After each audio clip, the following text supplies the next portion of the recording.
je le dis très clairement, j'ai d'autres sujets sur lesquels je lancerai les commissions extra-municipales. Si ça ne fonctionnait pas, on ne continue. Vous voyez, hein, on le dit, moi, on sera pragmatique, quoi. Si on voyait que on n'arrive pas à produire des travaux intéressants ou que les gens ne s'entendent pas, enfin, mais moi je suis très optimiste parce que dans beaucoup de domaines, il y a des phases parfois où on se confronte, mais ça permettra, vous verrez, de bien comprendre les attentes de chacun et puis parfois de se rendre compte que ce qui est fait n'est pas imbécile et puis de trouver des solutions de bon sens lorsqu'il y a des problèmes.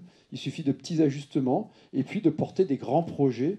En tout cas, voyez dans cette réunion plénière, cette première réunion plénière d'une commission extra-municipale, plus qu'un symbole, symbole de la démocratie vivante, symbole de la transparence de l'information dans tous les domaines, comment on gère les plages en délégation, comment on règle un problème de protection d'un ouvrage sur l'île Sainte-Marguerite, comment on règle la politique portuaire, quelles sont les listes d'attente.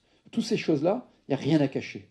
Et s'il y a des choses à cacher, c'est malsain, donc il faut surtout pas cacher les choses.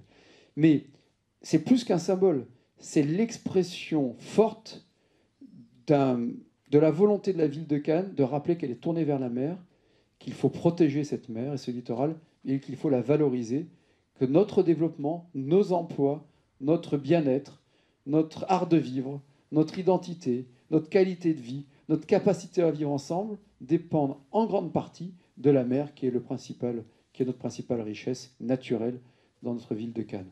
Merci à vous toutes et à vous tous, et maintenant à vous de faire travailler, de faire vivre cette belle commission extra-municipale de la mer et du littoral. Vive la mer, évidemment, pas vive le maire, ne pas.